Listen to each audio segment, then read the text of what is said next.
Today, we're going to be talking about what a pulsation system is, learning a little bit more about it. So, grab you a cappuccino, and let's get to it.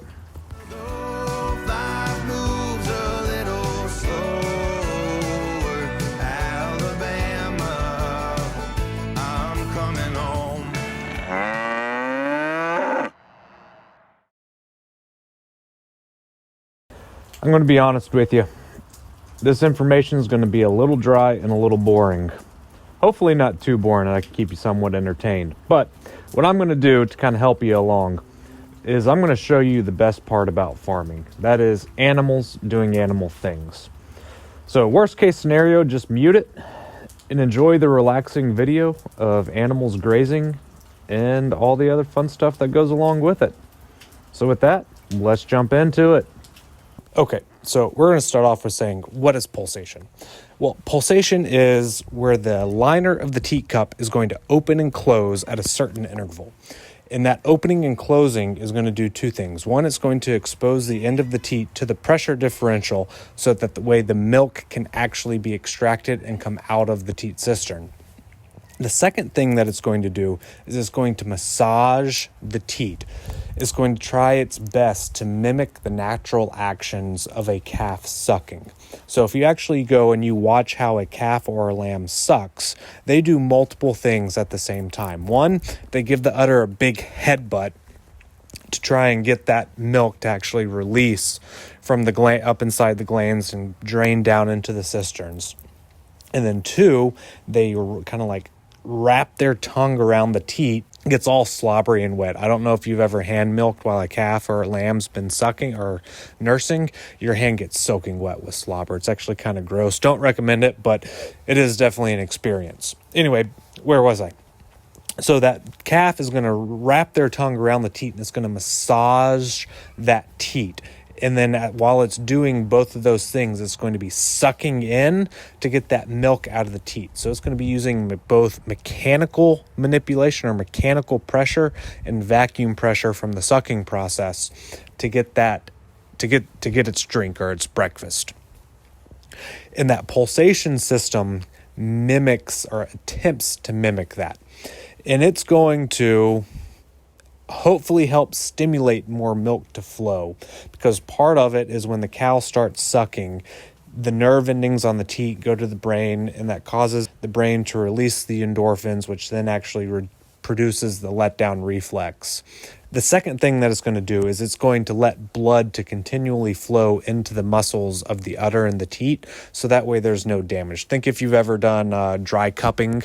You put the cup on your muscle, you suck it all up, and then it leaves like a giant hickey wherever that is. Same thing. The blood is going to pool to wherever that vacuum pressure is, and it's not going to flow well, and it's going to create damage. It's going to do bad things if that blood can't circulate.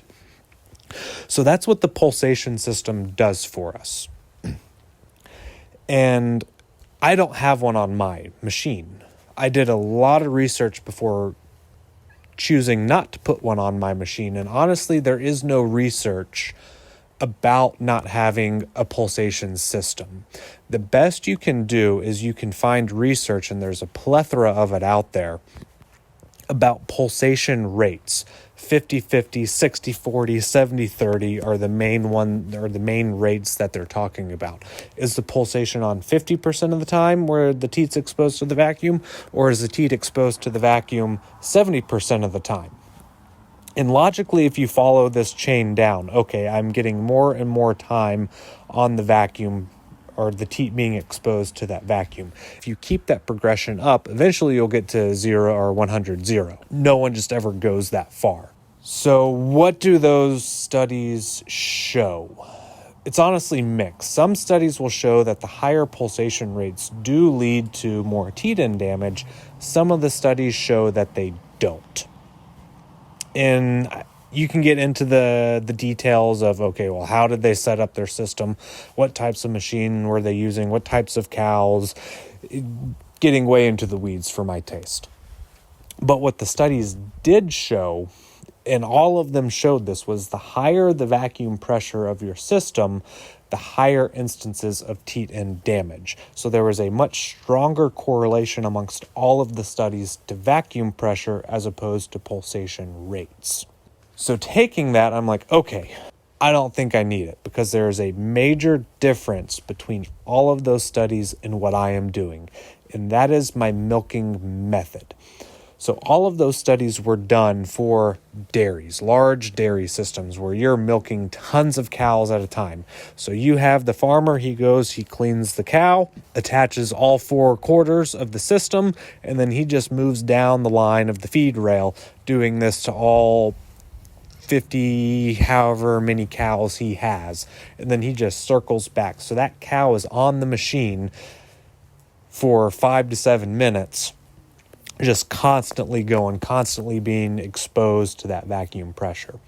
If I were milking like that, I would 100% have a pulsation system on my machine. Even if I only had one animal that I just hooked up and let it go, I would have a pulsation machine. I, however, do not do it that way. I have one liner, one teat cup, one collection system that I will stick on one teat at a time. I will let that collection system fill up, which can take anywhere from 45 seconds to 60 seconds. And then I will take it off and I will dump that out and I will put it on a completely different teat. So the most time that any one of my animals' teats are exposed to the actual vacuum pressure is maybe up to 60 seconds.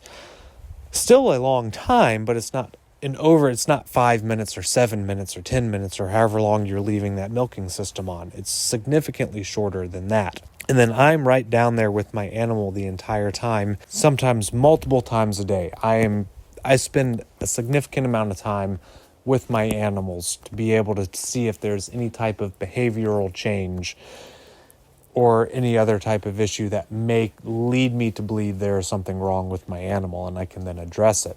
So to kind of recap, pulsation is the opening and closing of a liner to massage the teat and allow blood to circulate through the teat itself to help prevent damage to the teat. Do you need a pulsation system? Maybe. If you want to hook a machine up to all your animals' teeth at the same time and walk away, I highly encourage you to get a pulsation system. If you don't do that and you want to be down there with the animal watching it and not leaving the milking system hooked up to the animal for the entirety of the time, you can get away with not having one. I do, because one, it was an added expense that I didn't want to take, both on buying the pulsation device and the liners to go along with it. And two, it was easier for me to clean without the pulsation system. I don't have vacuum lines on my setup. The milk goes directly into a container, so it's easy to clean. That system did not have a hookup for a pulsation system. So I went with the milking setup, or the actual teat liner and the collection system, over the pulsation, because I had a choice. Can I get a traditional system that has a pulsation line hooked up to it and it has the vacuum lines that I then have to clean? Or I found a system that has the teat cup directly into the collection system, no vacuum lines, no milk lines, no nothing that I had to clean, but it didn't have a pulsation line. For ease of cleaning, I went with that system based upon what I said earlier in the video. So that's what a pulsation system is, why they're there, how it operates, and why most systems have them. And I made a risk-based decision to not have one. I said the time and money in which I'm going to save in not having one can outweigh the risk of damaging the animal based upon my specific milking method. And as I said, I am there every day monitoring my animal, looking and inspecting the teats for teat end damage, for other ill side effects. And if at any point in time that I notice them, that's it, I'm done. I'm either going back to hand milking or I'm adding a pulsation system to my milk machine. But at the moment, she's as healthy as an ox.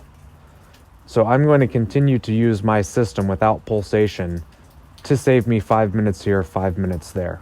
And 5 minutes might not sound like a lot of time, but I work a 40-plus hour a week. If I can knock 5 minutes off my farm chores, I can read a story to my kids. That's invaluable to me. That's incredible. So that's why I chose to do what I do. I hope you learned something. I hope you like, subscribe, and stick around for more content. See you next time.